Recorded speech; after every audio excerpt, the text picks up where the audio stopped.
Fadime'den Püf Noktalar Mutfağımdan herkese merhabalar arkadaşlar. Kars, Erzurum, Ardahan ve Iğdır sofralarının hamur kızartması olarak bilinir lalanga. Dışının çıtır çıtır olmasının yanı sıra içinin de göz göz olması gerekiyor ki güzel bir lalanga elde etmiş olasınız. Dilerseniz reçel marmelat ya da peynirle tüketebilirsiniz. Lalangayı açtığımızda iç dokusu aynen böyle gözükmeli. O zaman orijinal sonucu elde etmiş olursunuz. Detaylı tarif için videoma geçelim. Yoğurma kabıma 10 gram yaş maya alıyorum. Yani bir paket mayanın 1/4'ünü. Bir su bardağı ılık suyun bir miktarını alarak mayamın açılmasını sağlıyorum. Bu esnada bir tatlı kaşığı toz şeker ilave ederek mayamın iyice açılması için karıştırıyorum.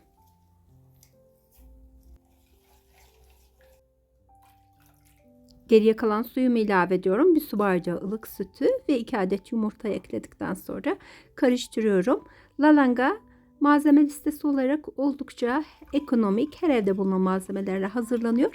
Yalnızca önemli püf noktaları var. Bu detaylara dikkat ederseniz sizler de güzel sonuçlar elde edeceksiniz. 3 su bardağı un aldım masamın üzerine. Şöyle videoyu hiç kesmeden size de gösteriyorum. Ne kadar un kullanacağım, geriye ne kadar un kalacak.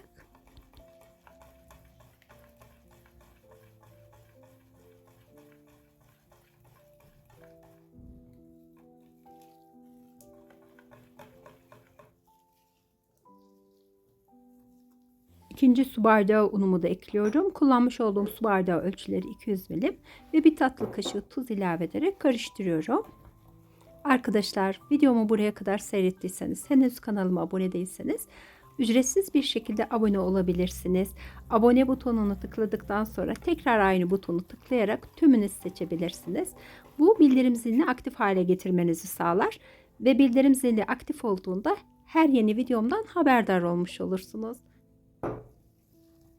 Bazı tariflerimi denediğinizde sonucu da yorumlarda benimle paylaşıyorsunuz ve ben bu güzel olumlu dönüşleri okuduğumda çok mutlu oluyorum. Yine yorumlarınızı bekliyorum. Desteği olan, kanalımın büyümesinde emeği geçen herkese ama herkese çok teşekkür ediyorum. Lalanga hamurumun kıvamını kontrol edeceğim ve bu kadar un yeterli. Sizlere de gösteriyorum. Yani toplamda 2,5 su bardağı un kullanmış oldum. Geriye yarım su bardağı un kalmış oldu. Lalanga hamuru mayalanmaya bırakılmıyor. Sadece kapağını kapatıyorum. Yağı ocağın üzerine alacağım. Yağın iyice kızgın olması gerekiyor. Bu ana kadar biraz hamurum dinlenmiş oluyor. Yani 2 dakikayı geçmiyor.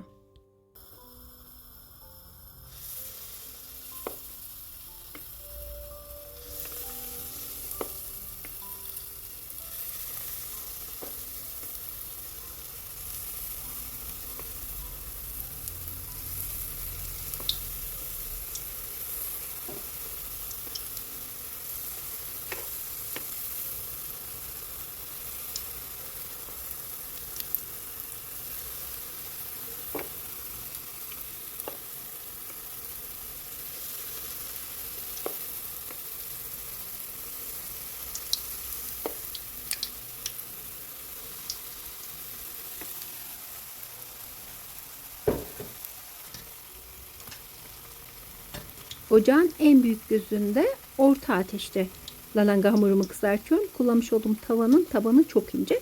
Eğer kullandığınız tavanın tabanı kalın ise ocağın en büyük gözünde yüksek ateşte hamurlarınızı kızartabilirsiniz. Ara ara da lalanga hamurlarımı çeviriyorum ki her tarafı eşit bir şekilde pişsin. İçinde kesinlikle hamur çiğ kalmamış olsun.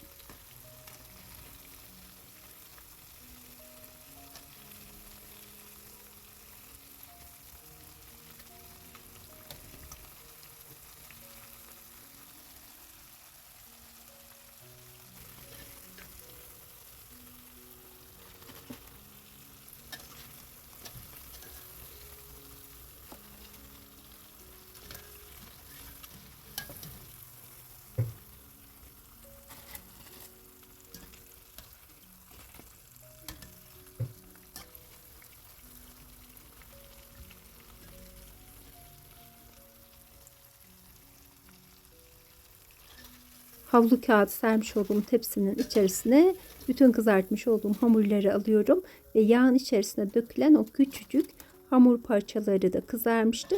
Onları da kevgirle bir kenara alıyorum. Yağımın yanmamış olmasını sağlıyorum.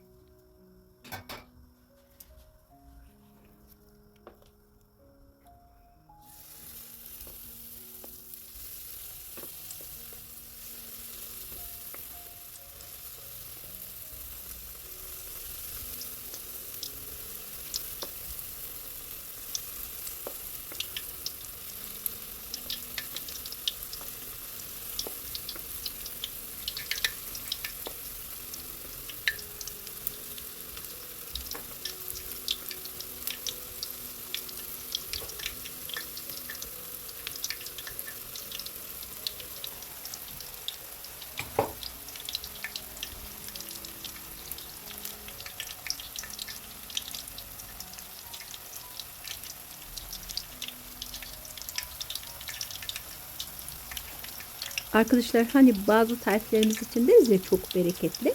İşte o bereketli tariflerden biri de lalanga hamuru.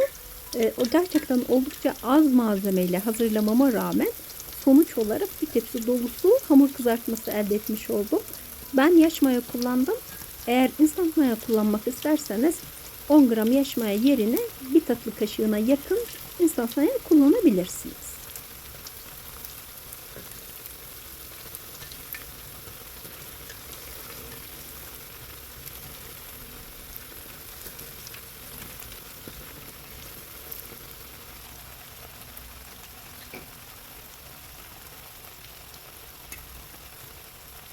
Arkadaşlar vermiş olduğum ölçüler tamdır.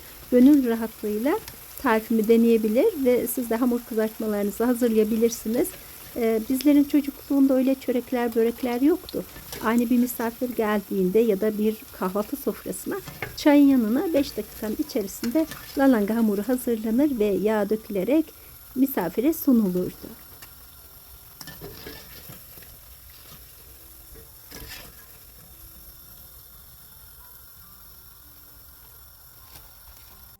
Hamur kızartmalarımın hepsini bitirdim. Bir tanesinin iç dokusunu açarak sizlere de şöyle yakından göstermek istiyorum. Bizler yöremizde lalanga olarak isimlendiriyoruz. Eminim ki farklı farklı illerde farklı farklı isimlerle adlandırılıyordur. Sizler kendi yörenizde hangi isimle adlandırıyorsunuz? Bunu da yorumlarda benimle paylaşırsanız çok sevinirim. Bugünlük de Fadime'den bu kadar. Başka bir günde yeni bir lezzetle tekrar görüşmek üzere. Sağlıcakla kalın, hoşça kalın.